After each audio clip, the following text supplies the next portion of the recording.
بسم اللہ الرحمن الرحیم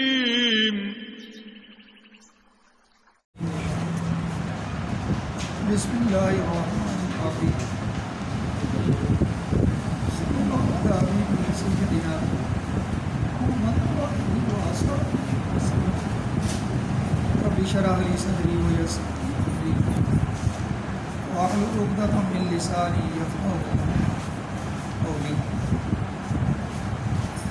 پارہ نمبر 5 سورہ النساء آیت نمبر 33۔ پوری توجہ کے ساتھ سماعت فرمائیں۔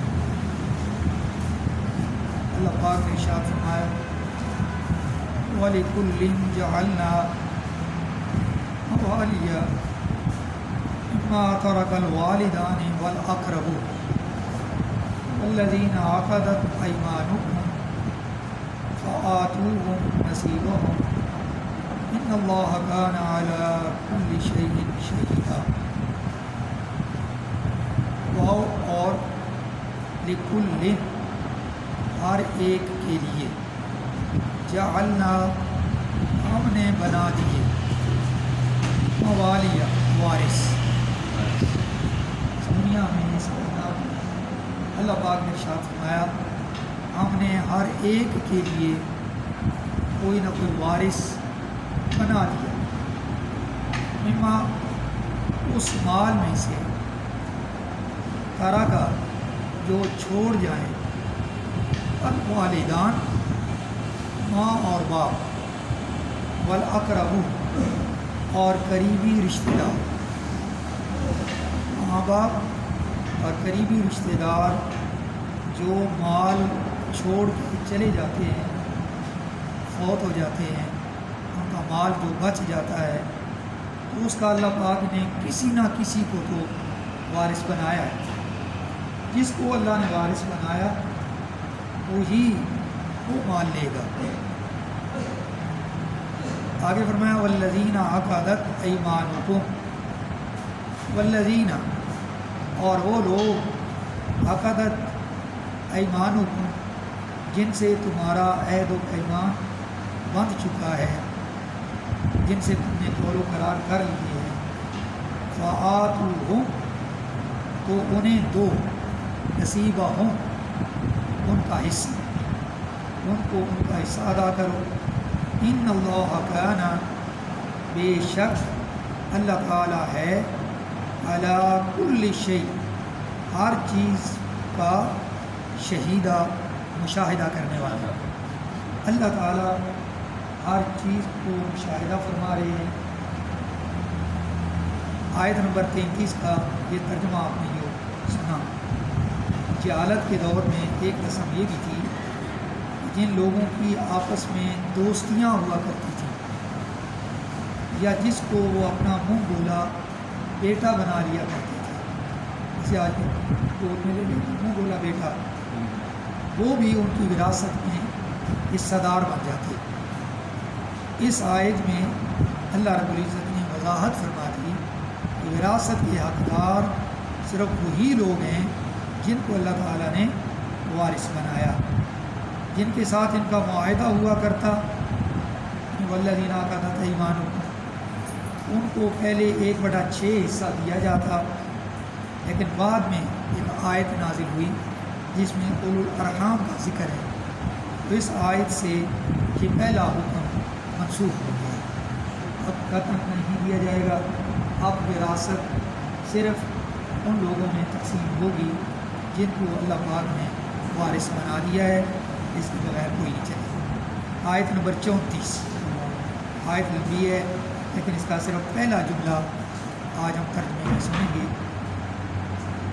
اور اس آیت کے اندر اس بات کی وضاحت ہے کہ مرد اور عورت یہ دو صنفیں ہیں، ایک مرد ہے ایک عورت ہے۔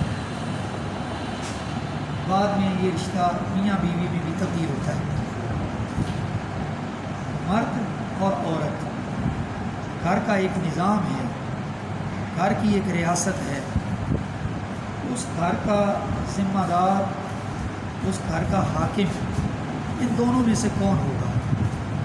کیونکہ دو تو حاکم ہو نہیں سکتے، کسی بھی ریاست کا سربراہ ایک ہی ہوتا ہے نا، جو سارے امور کو چلاتا ہے، اور اس کے نیچے جتنی بھی اس کی رعایا ہوتی ہے ان پر لازم ہوتا ہے کہ وہ اپنے سربراہ، اپنے حاکم، اس کی جو باتیں اچھی ہیں فالو کریں، عمل کریں۔ تو گھر کی بڑی اہم ایک ریاست ہے جس میں کچھ افراد رہتے ہیں، اس گھر کی اہم ریاست کو چلانے کے لیے جو ذمہ داری ہے وہ اللہ رب العزت نے کس کو سونپی ہے؟ اگر اللہ رب العزت کے ارشاد کے مطابق وہ ذمہ داری وہی بندہ نبھائے جس کو سونپی گئی ہے، گھر کا نظام بڑے آسان طریقے سے چلتا رہتا ہے۔ لیکن اگر اپنی مرضی سے گھر کا سربراہ بنا دیا جائے تو پھر وہاں گڑبڑی شروع ہو جاتی ہے، افراتفری شروع ہو جاتی ہے، اور اس بندے کے اندر اتنی صلاحیت نہیں ہوتی۔ ایک بندے کے اندر اتنی صلاحیت نہ ہو ریاست کے امور چلانے کی، اور اس کو اس منصب پر بٹھا دیا جائے تو بیڑا غرق کرے گا نا، وہ ریاست کو نہیں چلا سکتا۔ جو بھی منصب ہے اس کا جو اہل ہوگا اسی کو اگر بٹھایا جائے تو امور اچھے طریقے سے چلتے ہیں۔ تو اس آیت کے اندر یہی چیز بیان ہوئی ہے۔ اللہ رب العزت نے ارشاد فرمایا، آیت نمبر 34 شروع ہو رہی ہے، الرجال قوامون علی النساء۔ الرجال، پہلے بھی یہ لفظ آیا تھا، رجلون کی یہ جمع ہے، رجل آدمی مرد، رجال کا مطلب سارے مرد۔ الرجال، مرد جو ہیں، قوامون، یہ محافظ و نگران ہیں۔ اللہ نے مردوں کو قوامون بنایا ہے، کس کے اوپر؟ علی النساء۔ علی کا معنی ہوتا ہے پر، مردوں کو قوامون، جس کا معنی میں نے کیا محافظ و نگران، حفاظت کرنے والا، نگرانی کرنے والا، ذمہ داریوں کو پورا کرنے والا۔ یہ کون ہے؟ یہ مرد، اللہ نے ان کو بنایا ہے۔ اور یہ قوامون کس کے اوپر ہیں؟ اعلیٰ پر، النساء، عورتوں پر، النساء ساری عورتیں، عورتوں پر مردوں کو محافظ و نگران۔ یہ کس نے بنایا؟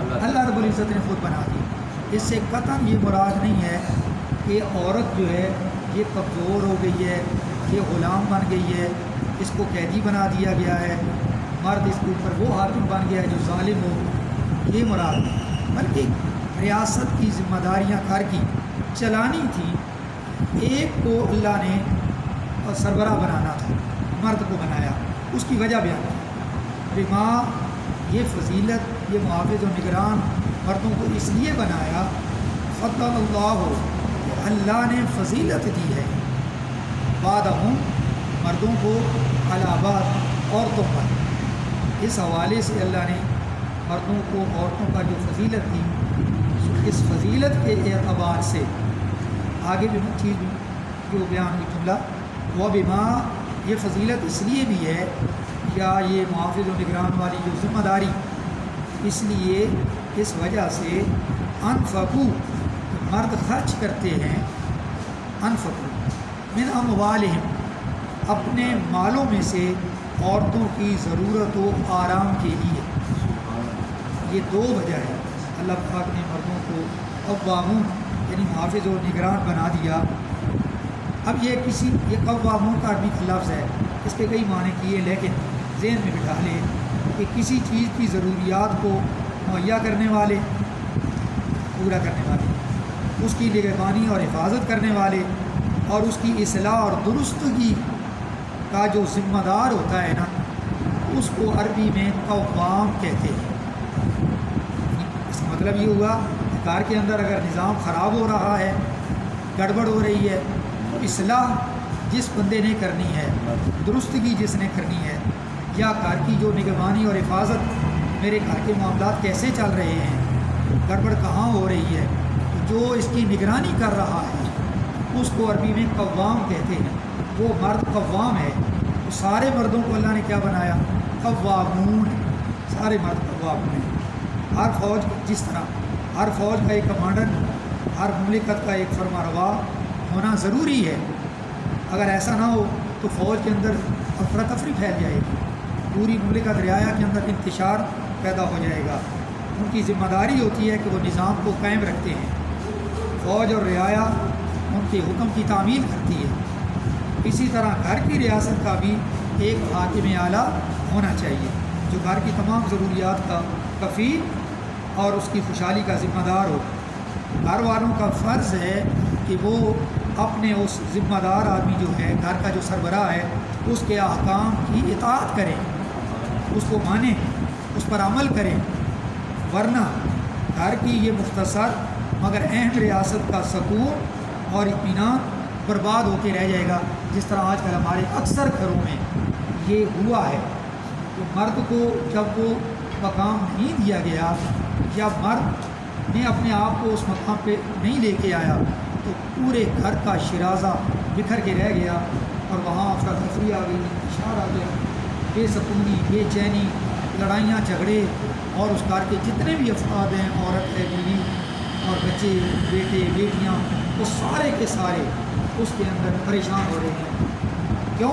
گھر کا سربراہ جو ہے یا اس کو مانا نہیں جا رہا، اس کی باتوں پہ عمل نہیں ہو رہا، یا اس کے اندر اتنی اہلیت نہیں ہے۔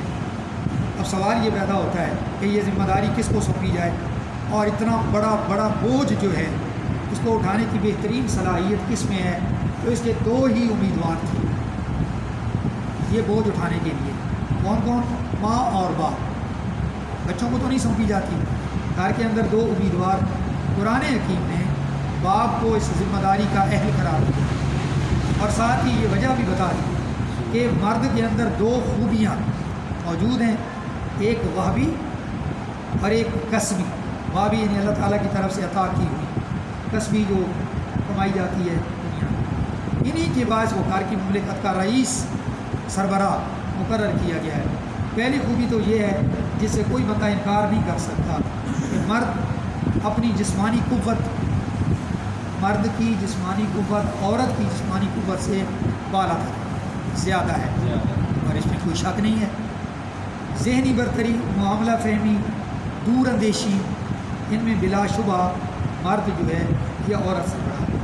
اس چیز کو قرآن نے ان الفاظ میں بیان کیا، بما فضل اللہ بعضهم علی بعض۔ اور دوسری خوبی یہ ہے کہ بیوی بچے کے جملہ اخراجات اور ان کے آرام و آسائش اور ان کی حفاظت کی تمام تر ذمہ داری یہ مردوں پر عائد ہوتی ہے۔ قرآن کریم نے ان الفاظ میں ذکر کیا، وَبِمَا أَنفَقُوا مِنْ أَمْوَالِهِمْ، وہ اپنے مالوں سے بیوی بچوں پر خرچ کرتے ہیں۔ اس لیے اپنی فطری اور کسبی برتری کے باعث مرد ہی اس امر کا مستحق ہے کہ وہ گھر کی ریاست کا امیر ہو۔ اب یہاں کوئی پاگل یہ نہ سمجھے کہ عورت کے گلے میں مرد کی غلامی کا طوق ڈالا گیا ہے۔ بعض بیوقوف اس بات کو اچھالتے ہیں، قطعاً ایسا نہیں ہے۔ ان انتظامی امور کے علاوہ عورت کے اللہ تعالیٰ نے اس کے حقوق مقرر کر دیے جو مرد پر ایسے ہی واجب ہیں جیسے مرد کے حقوق عورت کے ذمہ واجب ہیں۔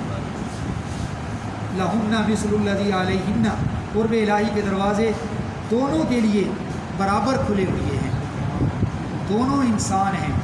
اللہ پاک نے دونوں کو اس بات کے میدان میں کھلا رکھا ہے، جو جتنی زیادہ عبادت کرے گا اللہ کے نزدیک اتنا ہو جائے گا۔ صرف گھر کا نظام چلانے کے لیے کہ گھر کا نظام خراب نہ ہو، اللہ پاک نے یہ ڈیوٹی مردوں کو سونپ دی ہے۔ تو ڈیوٹی اگر کسی کو ایک اہم سونپی جائے تو اس سے یہ کیسے ہو سکتا ہے کہ باقی غلام بن گئے ہیں اور اس کی شان اور زیادہ بڑھ گئی؟ ایسے تو نہیں ہوتا۔ صرف نظام چلانے کے لیے کہ گھر کے اندر تفریح نہ پھیلے، اس طرح عورت کی غلامی کا سوال ہی پیدا نہیں ہوتا۔ تو آیت نمبر 34 کا پہلا جملہ میں نے آج صرف پڑھا ہے۔ کل انشاءاللہ اس سے آگے جو پاکیزہ نیک اطاعت گزار بیویاں ہیں، عورتیں ہیں، ان کا ذکر ہوگا۔ کل انشاءاللہ اس کو گفتگو ہوگی۔ اللہ پاک ہم سب پہ رحم و کرم فرمائے، آمین۔